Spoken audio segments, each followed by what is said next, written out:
Peace, peace, peace. I'm Reasun, and this is Love. Peace, peace, peace. Welcome, everybody. This is Couples and Mental Health, and the question for today is, how do you manage your mental health on a day-to-day basis? Okay, you're asking me that question? Yeah, I'm asking you. Okay. How do you manage yours on a day-to-day basis? There's a lot of different ways. You know, some days it requires really quick adjustment, but essentially I try to stick to a routine first and foremost. You know, try to plan as much as I can so there's not a lot of unexpected events. Yeah. The other thing, that's falling out, damn it. The other thing, did you stop it? No. Oh, okay. I heard a beat though. Don't worry. I'll blur it out. Okay. And the other thing? The other thing that I do is I try to make sure that I feel the best about myself that I can. Okay. So it's really important to me to make sure that, you know, like I feel good. Yeah, so I do things. Okay. I spend time with myself. Yeah. Whether it's, you know, putting a little makeup on or even washing my hair or something, I spend that time with myself. I noticed that. Yeah. And then smelling good is another thing I like to do because good smells allow me to calm down. So I always like to have good things smelling around the house. I like myself to smell good. I like you to smell, you know, like our son even likes to smell good. And that's something that kind of helps you breathe a little easier because it's taking the tension from you. Right. I do use resources as well. I use my counseling resources. So sometimes I might need to reach out to my counselor and send a text message just to get some advice on how to navigate a situation that I'm not quite mentally prepared for. And the other thing is, I think that I try my best to communicate to the people around me how I'm feeling and what I'm going through so I can utilize those resources as well. Right. Yeah. Okay, cool. What about you? All right, so reverse that question on to me.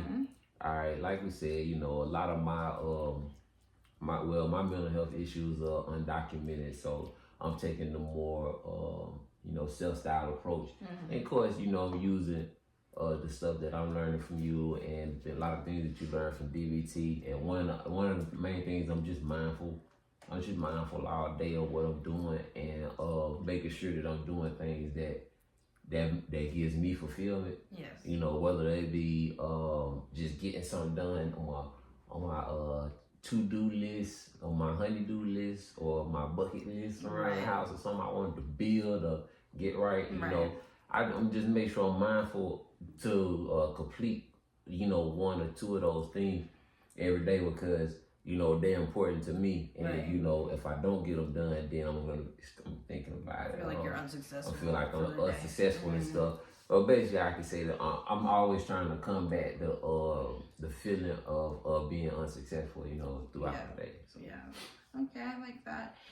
Some other things I think that I do is I like to listen to meditation too. I know not out of that. Okay, I like to listen to meditation, like on YouTube. When I'm going to sleep, I like to listen to the rain sounds on, you know, those rain sound videos. Music and audiobooks too. Yeah. Music, like if I find myself getting too wound up and I don't know how to deal with the situation, I'll put a song on in my ear for a few minutes to listen to that. Or I have an audiobook. Shout out to Brene Brown. She's unsponsored, but I really, really enjoy her books. Yeah. And so I've listened to her books over and over, the same books over and over and over again, just because I really enjoy the content and it allows me to kind of put my head back in the game. That's cool. Yeah. You know, Brene Brown. Okay. Yeah. Well, you know, another thing for me, since you said that, you know, for as like as content and stuff, you know, I'm into sports, so I use sports as a way to be mindful and an outlet or something that I can put my energy, calm down, put my energy into. You know, it's not nothing that's gonna help me succeed in life. Right, but it will allow you to get back in a wise mind from being an emotional mind. An emotional mind, you know, it's an outlet, you know, for something that I like that gives me, you know, the right amount of intensity and action and stuff like that. Right, it is necessary. You know, like you don't, maybe not take 3 hours to do it, but to give yourself, to allow yourself 10 minutes to decompress before you do something or before you handle something will make the world of a difference on how you react to the situation. Because when you act in the emotional mind is very erratic, sporadic, and it could really end badly. But if you take a little, even 10 minutes out of the day, 5 minutes if you have to, just to calm yourself down before you approach something, it could change the way your whole day goes, in my opinion. or you kind of just really scratch the surface on something, an emotional mind and a wise mind. You know, that's a whole big topic. Right. No, I know a lot of people probably haven't heard of that, so that's something that we probably should. Right.